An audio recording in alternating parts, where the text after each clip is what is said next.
my name is Dominic. I'm one of the Virtel product support team members for North America region. Let's start by connecting to Virtel using our secure HTTPS connection.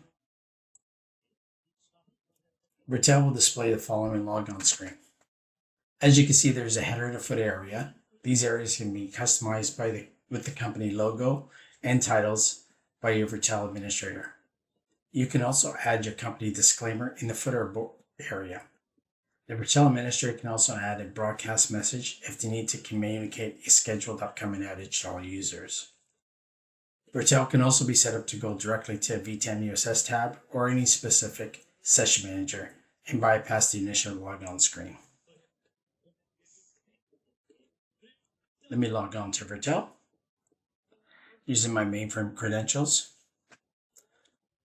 All the applications that each users are authorized to access are displayed in the application menu. This is based on the security access via RACF, ACF2, or Top Secret. Applications that are not authorized for access are not listed in the menu. Applications that are active in VTAM get a green light. Applications that are not active in VTAM get a red light. Users can navigate from application to application by clicking on the appropriate tab. So let me, for example, log on to TSO. And this TSO has an auto logon script that Virtel will pass my user ID and password to the application.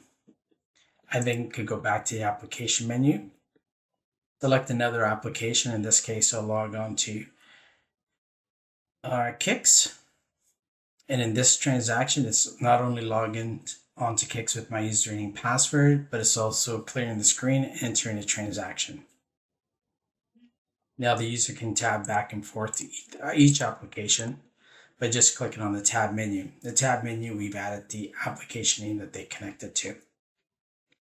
Now this saves a user going from an application menu using an escape key to get back to the menu. So they could just click on the application tab and go back. You no longer have to have a jump key to go back to the menu. Just click on the tab. Now the administrator can choose the order in which all these are displayed. Like I said, you can collapse them at any time. Now if the user collapses these menus, the next time they come into Virtel, these menus will stay collapsed. Virtel can change the log mode types. The user can select what log mode they'd like to use. And they can also select a code page if they like to use and test. When they've made their selection, they can go back. And if they hover just below, you can see what log mode or code page is currently selected.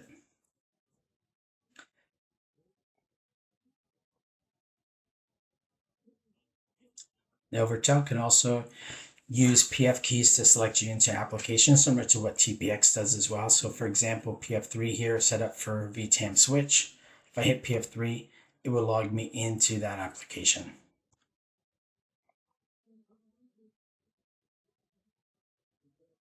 Now again, the user can just tab back and forth to the applications and have the menu application available to them. Virtel can also be used to connect to any IP address to a telnet server that runs on a different platform. So if I wanted to connect to telnet running on the ZOS server, I can now do that with Virtel 6.2 and forward.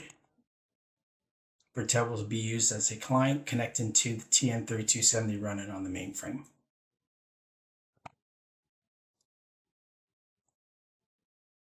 Now the user again can still switch back and forth, no problem.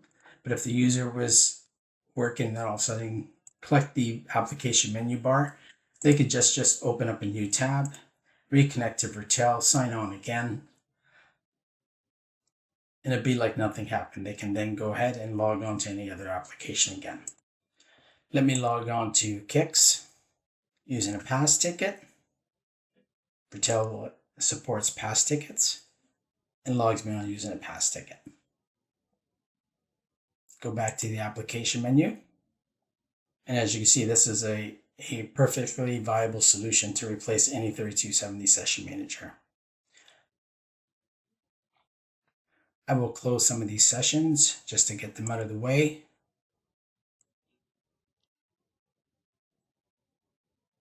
Let me go back to Session Manager here. There's a good morning screen that if you wanted to use, you can use the VTAM table. There's our Virtel default logon screen.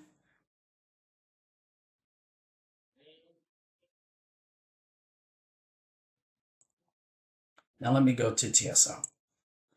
Here's a 3270 screen rendered using HTML and JavaScript.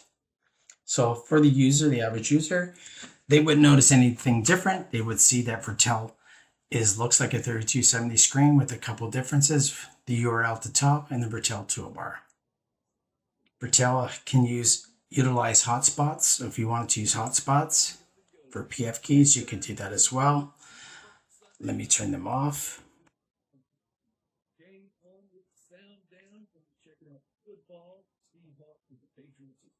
To eliminate the hotkeys to save myself some real estate. Virtel toolbar. You can customize the toolbar and put your company logo here. Virtel has an external keyboard.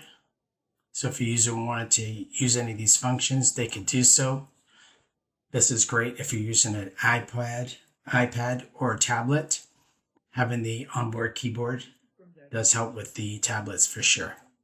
We have the two icons here for I and $D files. So if you wanted to transfer a file from your PC to your mainframe, you could do that. This will receive a file from the mainframe, and the send from your PC to the mainframe is here as well. Choose your file, and you can upload, of course. With I and $D file, you have to be in =6 to do this. Otherwise, it would fail. We have a screen capture icon. So if you want to do a screen capture, Virtel will capture your screen. And the good thing about this is if you wanted to take a copy of anything on that screen, you can bring it here and do a paste, which allows the user to cut and paste from their screen image. The X will clear the buffer for your screen image.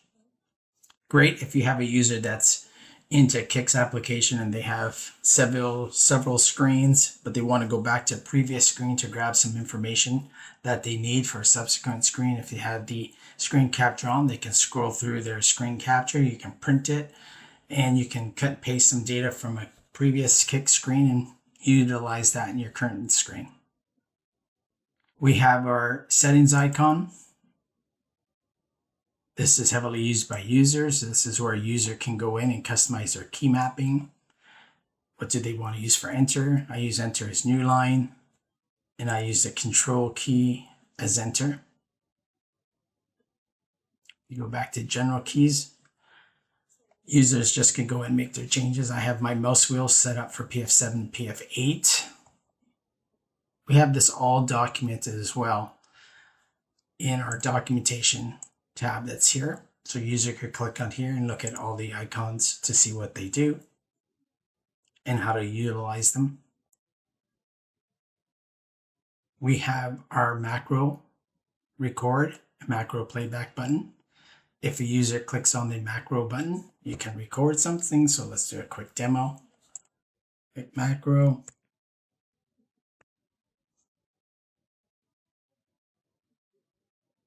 You have 3. I'll leave it there. I'll click on the macro button. I'll give it a name. I could assign it a key mapping if I like to. Control or Alt keys with an associated keyboard button. I'll save it. And there's my macro right here, test down 4. So if I wanted to play test down 4 again, just click on the play button. Click test down 4. There it goes. Now Virtel has the ability to have centralized macros, which allows your administrator to make macros available at the group level. So the RACF group ID, ACF2, the UID, or global macros. So as users create their own macros, they're stored under the user macros. And if the administrator creates a group macro that will be shared by a specific RACF group ID, they would show up here in group macros. And if there was a macro that they created that they want all users to have access to, it would show up in the global macros. Now this is called our centralized macros. The macros are thus stored in a VTAM file on the mainframe. So when a user logs off and logs back on, be it the same device or different device, Virtel will retrieve the macros that are set for that user and bring them to that device. Same thing is true with the user settings. If a user makes their settings, changes any of the miscellaneous tabs, there's the hotspots here that I showed you earlier. We got a response time monitor that's there. If the user makes any of these changes and wants to save them so they're not lost, then what we have is called our user central params. And what we do there is, as the user makes their changes, they're then stored in the VTAM file on the mainframe as well. So when Virtel logs a user on, if you have centralized user params for your display settings and centralized macros, Virtel will retrieve the settings and populate that to your session when you create a session with Virtel. So very handy. We have the ability to add an icon to the toolbar. So if you want to add icons to the toolbar, you can. This is one I use for my problem management system. If I have to create a ticket, I can then log into my problem management system, create a ticket, and at the same time, go back to my menu. Close that session if I want. So the user does have the ability to do that. I created one for our company webpage. So we have had clients who've added their problem management system, ServiceNow, or any other product like that, and they can take them directly to their application. Now I'd like to go back to the application menu again and show you how Virtel can communicate to an IP address to the server that is running a TN32 server on that platform. So for example, VM, if I wanted to connect to their VM system, Virtel will act as a client and connect to our VM system that runs TN3270. User can log on. We can disconnect that, go back to menu. If you have an IBM 5250 AS400 system, you want to be able to log on to those systems, you can log in directly to your 5250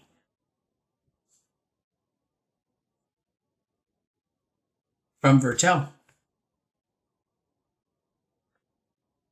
So a lot of clients are using this ability to log on to log on to your IBM Series I servers, maintain them from one Virtel runout on your main system, ZOS system. I'll close that session here. You can also connect to VSE systems if you like. There's a VSE system.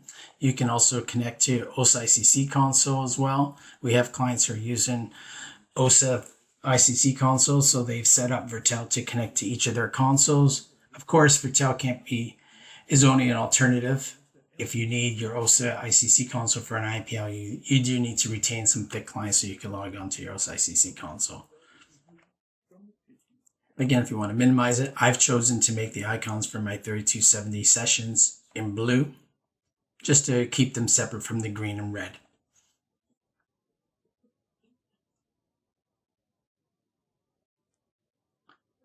So as you can see, Virtel is a very viable solution for a replacement for any 3270 session manager. I'll just close some of these sessions down.